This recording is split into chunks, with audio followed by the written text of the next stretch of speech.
I guess now, because there are so many different serials coming out, we are getting a lot of different perspectives, as you are the exact example you gave, which is perfect. But it does happen that the stories that you will write and the few writers who get to write for this big screen, they become mainstream.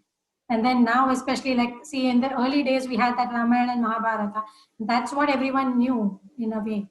Now, all of a sudden, there's a big kind of a resurgence, and everybody's talking about, but Panchali's perspective and Ravana was good, and Ravan's perspective, and so many such stories have come on. So, um, so I mean, do you feel it creates any kind of imbalance, or how do you just look at it? Because this is when you put certain stories on mainstream, you are kind of, what do you feel about it? Because the diversity of a culture, does it affect it somehow, or not so much? Like,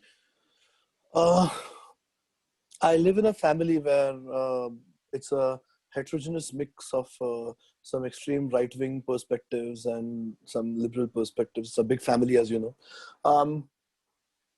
I come from the way of thinking where I get worried when I hear Hindu Khatre Mein, because the culture is, in my part 1 of MA, I did my main paper on a extinct perspective of Sanatan Dharma called Charvak. And Charvakas were the people who thrived by abusing Vedas. Abusing, not Charvak, even I know. discrediting. Yeah. There is a story of a Sadhguru, Charvaka abusing someone, no? Sadhguru only, maybe. yeah. So, and they were respected. They were given their own space. The beauty of this culture, like very often in different religions, the moment you are an atheist, you are not a part of it. Whereas the in beauty Hinduism, of this that's not the culture case. is that you can be a Nastik and still be a part of the culture. So Charvakas, so I actually did my paper that I wrote in part 1, which the teacher laughed, but she accepted it because of, because I'm not a kid. In the middle of all early 20s, I was like a 40-year-old thing. So she had to take me seriously. The title was Charvakas and Mental Health. And my paper spoke about, my paper spoke about how they would have lived an anxiety-free life because they were very similar to current day Americans who did not believe in anything. They say, take credit, just enjoy the thing, kal ki kal dekhenge. Okay. So why I brought them up is because they were respected and they were given a space. But what's happening currently is that, I'll stick to my angle. The problem is similar to what I spoke of in the last question of yours, that we have armored ourselves from the education that trains us to think in binary and are approaching stories which are non-binary. So now what is happening is we are trying to decide whether Ram was good or bad based on his action, whereas we are forgetting that Valmiki wrote in a certain way. Are the things that we are offended by, a lot of what we are offended by is not even from Valmiki Ramayana. Lakshman Rekha wasn't there in Valmiki Ramayana. I've heard of this. Okay. So yes, so what I'm saying is that first of all, that's the first issue. That when we call him, but he did this and did that. I very often, when I'm invited to speak, right in the beginning, I put a disclaimer called DKP, Desh, Kal, Paatra. This is a very good 3-axis approach. Again, it's such a pleasure to talk to somebody who has a scientific bent, so I can easily say this to you. But the three-dimensional approach of Desh, Kal, Paatra, it comes from astrology, Hindu astrology, and our thing also. That whenever you listen to any incident or story, pay attention to these things. Desh, Kal, Paatra. Desh stands for the geographical reality of that time. Kal, the time, what was right and wrong for that time. And Paatra, which are the character involved and what was happening there. So, based on the Desh, Kal, Paatra of where Ram was, before judging his character, we have to realize that we have started thinking that the way we feel right now is the whole and soul truth. Okay.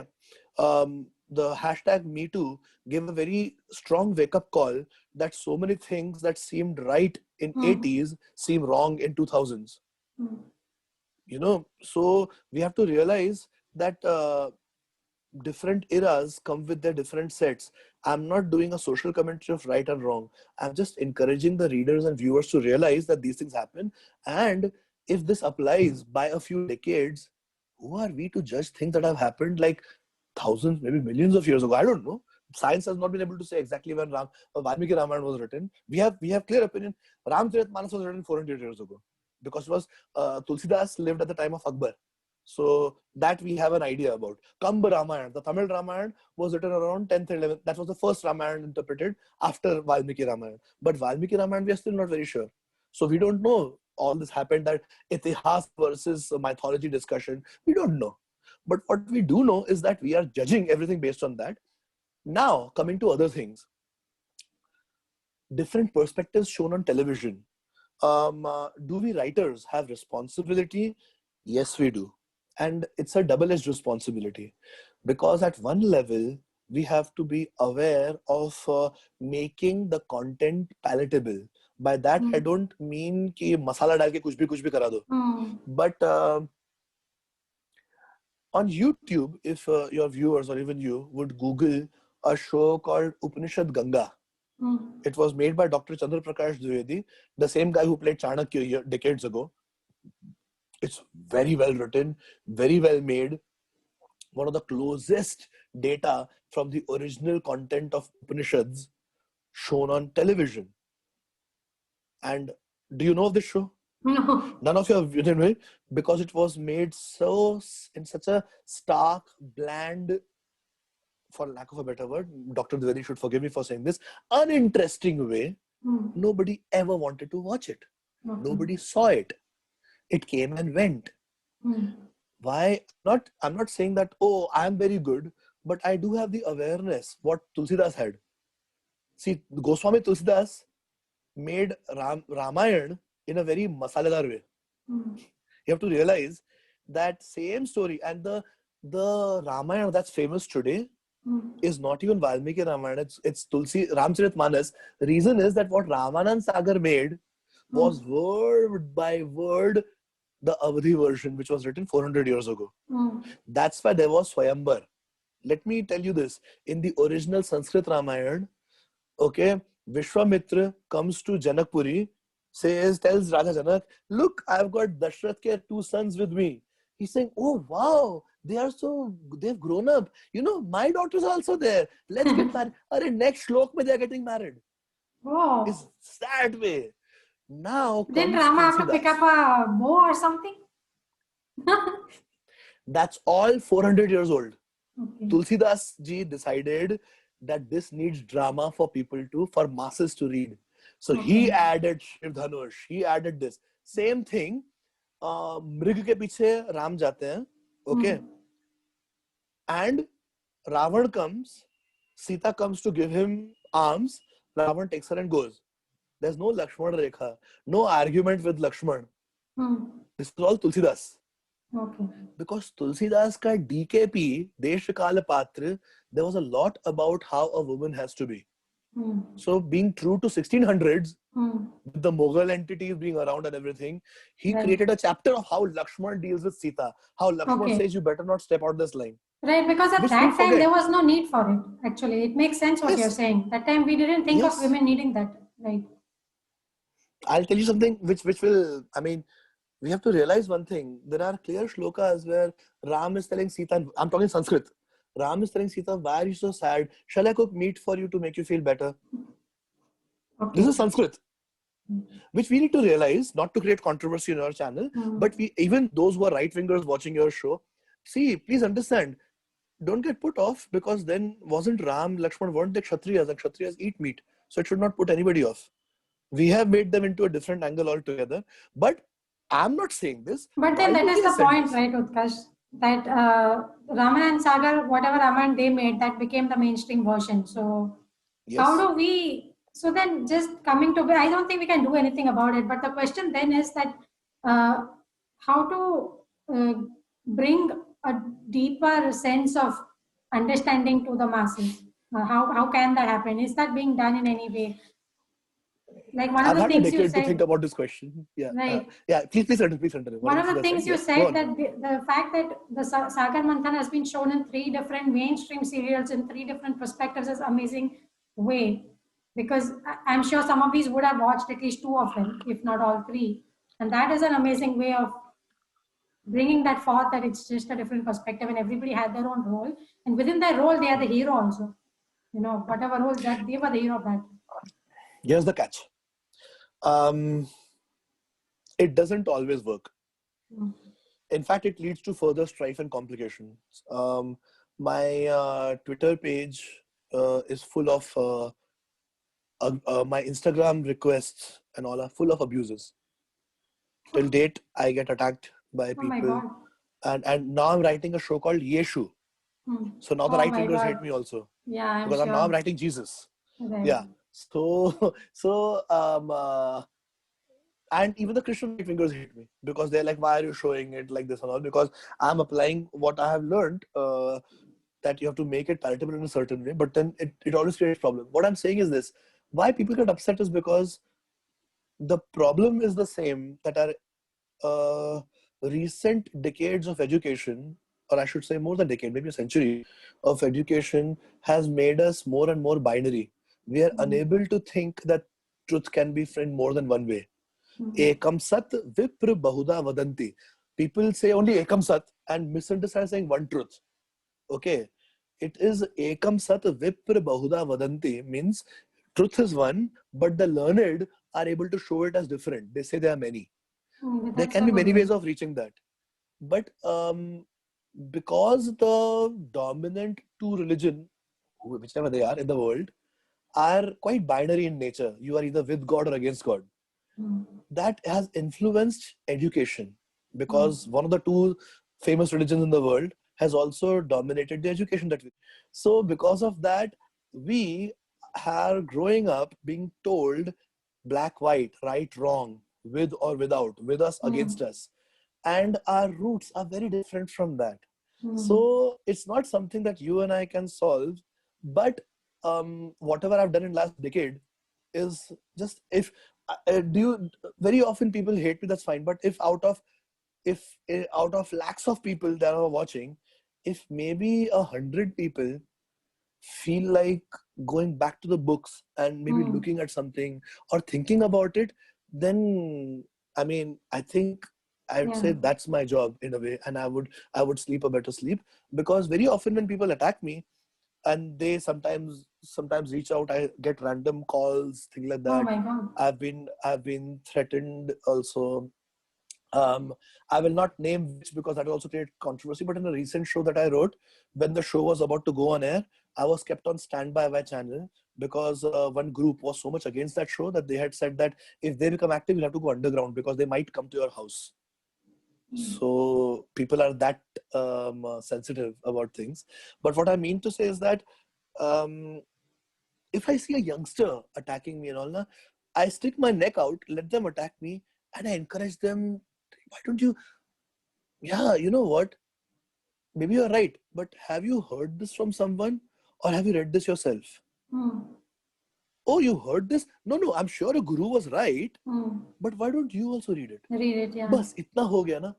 I'll be a happier man, because what happens is, very often people who are most offended are the ones that who've read the least.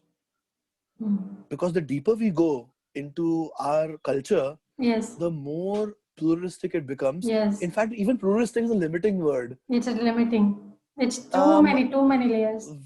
Vedanta, when it talks about Advaita, my major is Advaita Vedanta, Shankaracharya. So I'm fortunate enough to study him in such great detail. It's like this.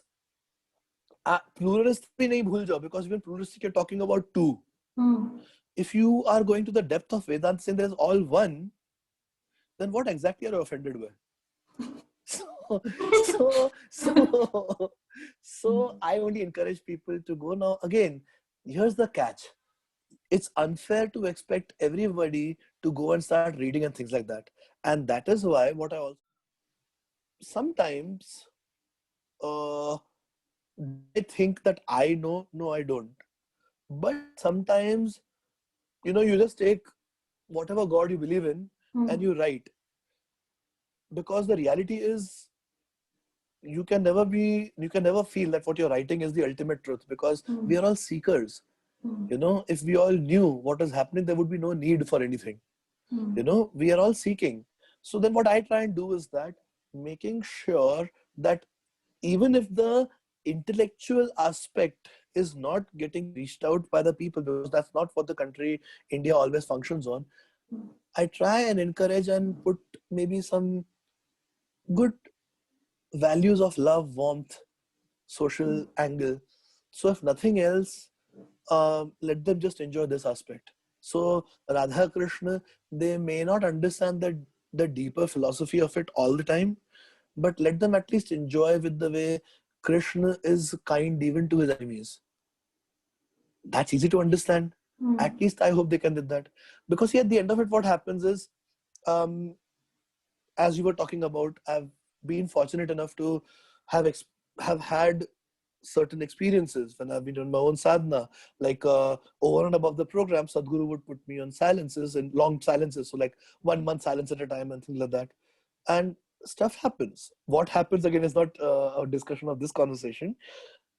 There are certain things like there is a show called Suryaputra Karna that I wrote. In that, when Karna is with Parshuram and he's receiving Gyan, so it said that he just tapped his chest and Karna felt something. What he felt he could not describe, but he received the knowledge of what he was seeking. Now, it's easy to put this on paper. Now, what do we do visually? Now, if you will, Suryaputra Karna Sony, if you go to Sony Live, the app, and if you watch that episode, what's happening really is the screenplay of that, because I had no reference. I gave them some references of this movie, that movie, but a lot of what is happening there, I'm just writing based on something that I had seen with my eyes closed. Is that the truth? No. But I felt it was better to at least put a perspective and an experience rather than just randomly write he saw space and then he came back. So sometimes going through certain experiences, you humbly put it there that maybe there was some connection, and pray to the Almighty that it reaches the right perspective and right part of the brain of the viewers. Because at the end of it, this is all, you can never be certain. Anybody in today's world, Priyanka, people listen and interpret just what they want to. You can just do your best. There's no guarantee who will interpret what you're saying as what. Right. No, definitely. I think it's just important that if we have people with certain level of understanding and experience, then they do the best they can. That's what we can, expect. We can't really ask for more, because everyone, like the problems you're facing with people are abusing and that would happen to anyone. Because I don't think there's any one perspective which everyone is going to agree to, because exactly So the that's diversity. the best I can do. That's my sadhana of never hitting back. Till from 2013 is the first time when I'd written a certain track in Mahadev that I was abused and attacked, and since then, so now what, 8 years of consistent abuses. It's my sadhana to not retaliate. Does And that of course, doesn't it upset you? yeah. I'm just saying that it's not that I'm saying ki, oh, I'm super cool and all. No, but actually see it as sadhana, because I have to. It's not like I never answer, but I realize that the day I start arguing back, then I have defeated the purpose of what I'm trying to communicate here. So there are sometimes when there are times, maybe some of them will someday will watch this. I sometimes when I see some have saying some very harsh things, I go and I look at their profile. Kya, kaise dikh raha hai? Sometimes if it looks like they are long gone, then I don't say anything. Sometimes I can see that this seems like a genuinely good guy. So then I just respond and I think, even if they punch me, but and again I'm not saying I'm cool or something like that. I think it's the least we can do. If by wanting I intentionally ask a question where the person to prove me wrong will open a book, then I've won. because it's not about right or wrong. I'm just trying to get that because I can see that person is an intelligent guy or intelligent girl. Yeah. And mind you, some of them have become friends in time. Oh, There are wow. friends I have online friends where now I can pull the legs that we had started with them going after me saying, how dare you? And I have been called that I'm doing Satan's work, and I have been told that that मैं काला जादू कर रहा हूँ. That's why सब हो चुका है. Chances are whatever you think of, I've heard it already being hurled at me. But I think that's and it's weird I'm talking about it. I mean, in fact, this is the first interview that I've ever even mentioned it, that this happens, because it just, I mean, maybe because I'm talking to a friend and not an interviewer, I just felt like sharing it. But yeah, this is the first time I'm even mentioning it, because if I mention it also, I have to be very careful. Sometimes angry people thrive on acknowledgement. I liked it when Jacinda Ardern, someone I'm very fond of, the New Zealand PM, when she made this rule that whenever any terrorist attack happens, they never mention the names. They just I think sometimes it's important to just not react, respond, not react. No, and also because as we also discussed, I mean, there's not much you can do of this. Yeah, it's just the situation the way it is.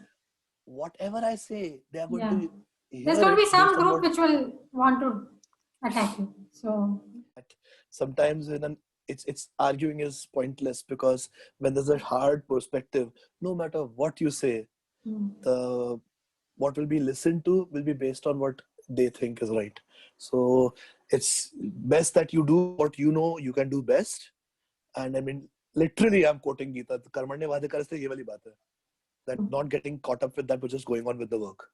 But I'm sure you are getting a lot of accolades also, because I remember when you newly started, that the whole comments full of it. I'm like, okay, what is this? I'm just, it's like what you were saying, the entire euphoric crowd, which is always there. They are the ones I normally talk about. Like I said, this is the in 10 years of writing for television, this is the first time that I've even mentioned that there are these abuses that come my way. Normally I talk about them only. Yeah. Because normally, yes, I'm very lucky to, and in fact, there's another extreme of that.